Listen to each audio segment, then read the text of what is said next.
friends, thanks for joining me. Today I'm making this layout for Bramble Fox and it features that watercolour heart, which is a bit unusual for me because I don't do a lot of watercolouring. The pictures of my daughter and our dog just spelt love to me, so I thought a lovely big heart on the background would work really well. And it was just a quick snapshot, so I've turned it black and white, just so it doesn't clash with anything. It gave me more options. So what you can see I'm doing here is sketching out a pencil line, just of an offset heart. So I've just drawn it by hand. And then I'm going to fill the heart in with water. So I'm using plain white cardstock, there's no gesso on there. And I've just filled water in inside the heart.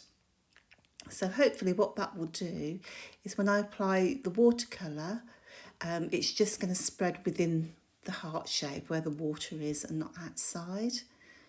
Now I did a little test on a plain piece of card before this and it worked beautiful. I've got really soft edges, but I don't know what went wrong on my larger piece because the edges didn't seem to flow as much as they did on my test. And that might be because I didn't apply enough water. What I really don't like is a warped background, so I am a bit more tentative when it comes to my scrapbook pages. But you can see it's a really simple method and you get a really great result despite the fact it might not be how I envisaged. So I applied one or two colours and I took them straight out of the watercolour set. So it would be great if you wanted to mix up those colours. And I'm just checking the size that you can actually see the heart below the photo. And it's still really wet at this point. So I'm going to just add a few flicks of paint. Now at this point my paper is quite wet and as I say it I get a bit because I don't like the paper to go all warped. So I think what I'll do is I'll try and mop up some of that excess water because it is really soaking. So I'll take my paper towel and do that and ta-da, all the colour's gone. So guess what, I'll have to go back again and add some more water. So first of all, I'm adding a little bit more plain water, using large paintbrush as you can see. And then I'm just going to layer up some more colour. Now, because it is watercolour, you can see the tone on tone, so probably a happy accident, I'd say. But those experts out there are thinking, what are you doing, Morag? Anyway, it kind of worked for me because my paper didn't go all, wonky and I did get the colour that I was after. So I've also managed to get paint everywhere. So I'm going to add a few black splatters. Now here's another lesson learned. My heart is still very wet. So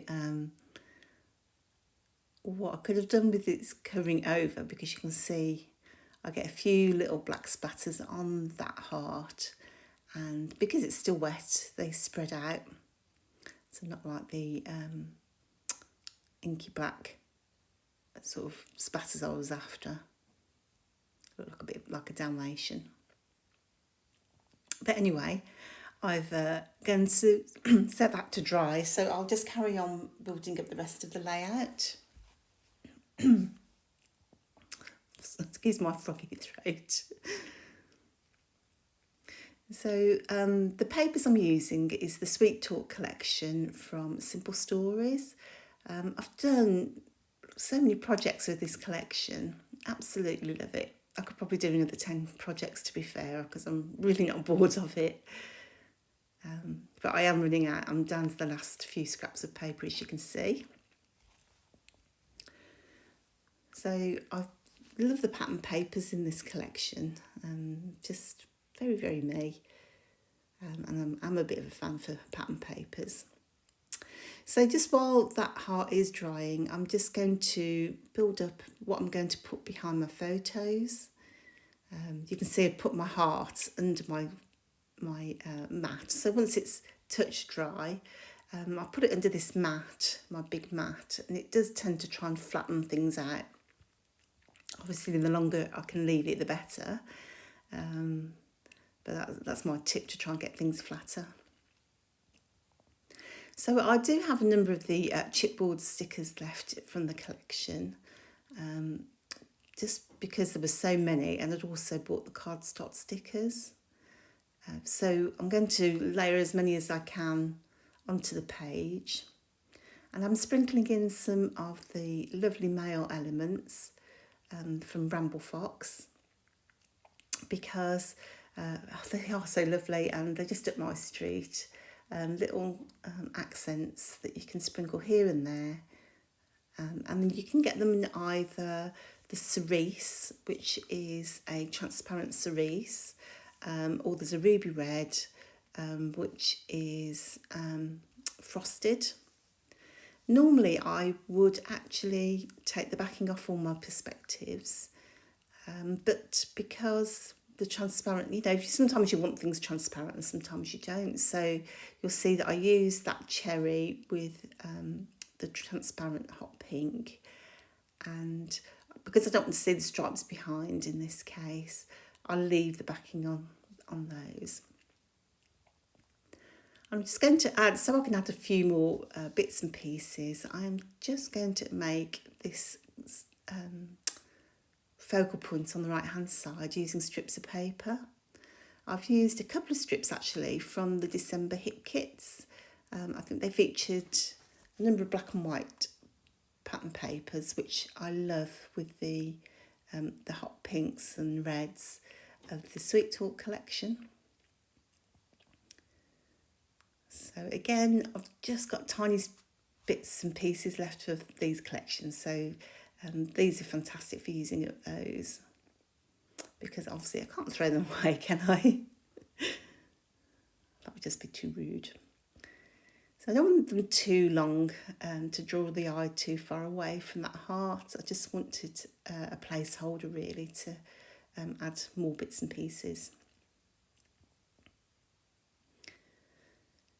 And I'm going to add a bit more water, as I did before, just to draw the colour across. So in my head, I think you need things that, what's the right word? So if I just put the things over the right hand side without any colour behind, I feel like they'd be disconnected. So there's nothing to say that these two things belong together. By adding a tiny bit of colour, now you won't see a lot after I've finished layering up, but there'll be a hint of colour. So I just think those two things go together. That's what it's going to tell me. Whether that is in reality, I don't know, but it works for me. So just while that's drying on the right hand side, I'll finish off layering up my photos. And you can see I've got a little tiny bit of that black gingham left over, and half a tag. So I've just hang cut the tag to match in that gingham paper. So this is why you never throw anything away, because they do come in handy. And I just wanted some detail behind those photos. So anything, you could throw anything behind there really. I've thrown, sometimes I've put bits of die cuts that I've not used, or the waste from a die cut. It's just about the texture without too much bulk. I tend to scrap 3x4 photos just because A, I like the size, and B, you can actually get 2 photos on one 6x4 sheet. So I print all my photos at home. I've got an Epson printer. I'm trying to think what the name is, but the colour I use Epson paper as well, which I think is really important because you get a beautiful print, and it's really glossy. And I've compared them to photos that I've had printed at many different shops and online in the shops, and actually my Epson printer prints far better, by a long way, by a long way. So I print all my photos at home. So I think, I mean, I don't actually use the Epson inks anymore, but I find the inks that I do use, which are just generic, really give you a good colour. They're colour fast, so they go back to photos I printed years ago, and they're still good to go. Because they are still pigment inks, but they're just not Epson pigment inks, so they're a fraction of the price, but really give you good quality finish. So anyway, I have been asked, about my photos, so but that's what I do, is print them at home. So just to finish off now, so this is the good bit. I've got the structure of the layout done, and it's just about embellishing now. So you'll see I've picked out some of the Valentine hearts from Bramble Fox, which is a set I did so that actually coordinated with this collection. But to be honest, the pink, the mint, cerise, what other colours in there? And there's a blush colour, which is a paler pink. That goes with most collections because that's what colours they are from most manufacturers. But I've been doing more and more of the specific collections of stars and hearts. I had been asked for years and years, but it was quite tricky to store so many different combinations. But I've had a new set of drawers recently for Bramble Fox, so I've got far better storage for storing all the perspectives. So that's the reason why I can offer a bigger range, just purely down to storage, which is a bit bizarre, isn't it? So as I say, I didn't take off the backing off that little cherry there because it is transparent, and it does stick on the page very well. But it does mean that it's only opaque now rather than transparent. But sometimes I really like it when you can see the thing behind. So when you can see the watercolouring or the pattern paper behind the item, it's really good fun. So I've got a few random things on my desk, and I'm just trying those out to see if any of those work, because I feel like it needs a little something. So I'm breaking out the cardstock stickers. You can see I've used so many.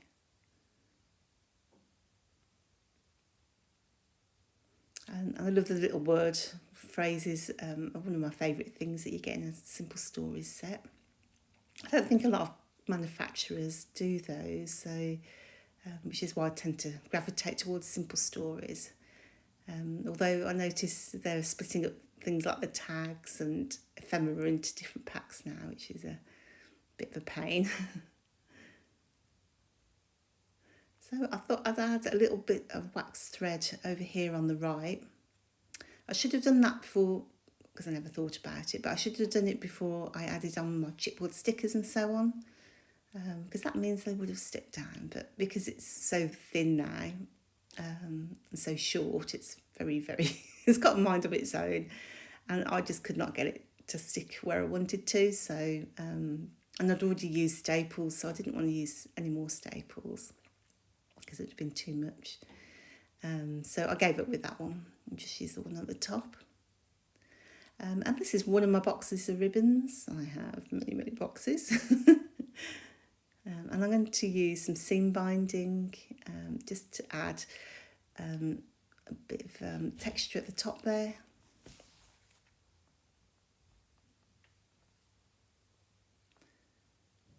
So I've got lots of pink ribbons, of course, but some of the other ones would have been too heavy. There's a lot going on the layout, so I've used some of that waxed thread on one of the tags, and then this seam binding, which I find are a lot lighter, so they're not so heavy. I'm trying to balance out, what's going on the page. And that's it. So I did find one of those lovely pandas that are in the Bramble Fox Shop. It would have been rude not to add him to my layout. Thank you so much for joining me. I'll link some product details below for you, and hopefully you've enjoyed this and will subscribe. Thanks so much. Until next time. Bye.